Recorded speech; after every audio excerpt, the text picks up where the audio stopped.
Trees along a forest creek are often extremely creative because they must be able to find their way into the light along the edge of what is often a very dense forest. When a creek runs through a forest, it cuts not only a ribbon of water, but a ribbon of light. If a tree can find its way out over the creek, there it can find enough light to live and grow. There's a dark hemlock forest above, but down in the bend of the creek, light pours in. If you want to grow tall, start life right at the edge of the stream, as this hemlock is done. Even better is the next hemlock downstream. It appears to have sprouted not only at the edge of the stream, but out over the stream. In fact, probably that fallen rock, slightly more downstream, was once supporting the seedling that sprouted on the rock.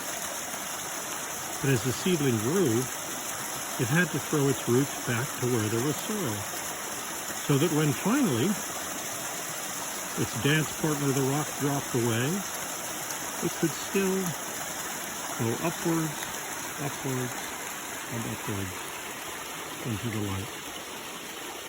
Here is a willow that began right on the edge of this stream. In fact, part of the year, the base of the tree is probably covered with water. One stem has gone straight up, straight up, straight up, straight up, and then bent over the water.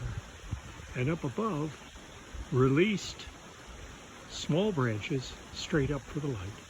However, at the base, there were not only one stem, but two. The second stem of the willow was hollow. It cracked and gently fell right across the creek to the other side. All along the fallen trunk, it released new willows, growing from what had been the position of lateral branches. And at the very tip,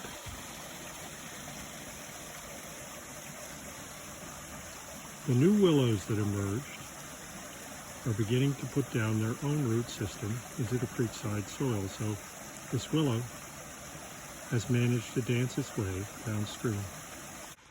My nominee for most creative tree in this creekside forest is this yellow birch.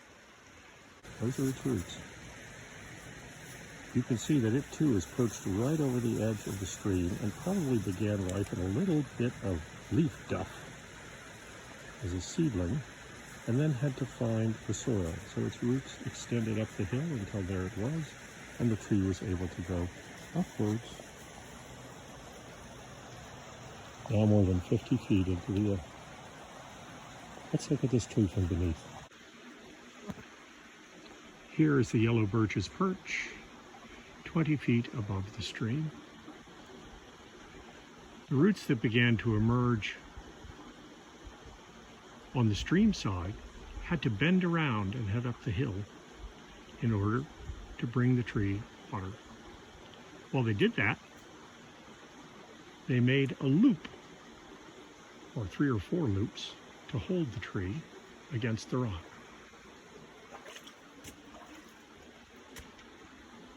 On the other side of the tree, the roots went straight for the soil. One managed to strike the soil just a little ways inboard from the base of the tree. The rest have flowed up the hill like water flowing uphill. And indeed, when they get up there, they allow water to flow down the hill and then up into the crown of the tree so that it can feed itself and grow. The woods are lovely, dark, and deep, except above the running creek. And there 2 hemlocks, 1 willow, and 1 yellow birch. Each has done a slow dance between the water and the light.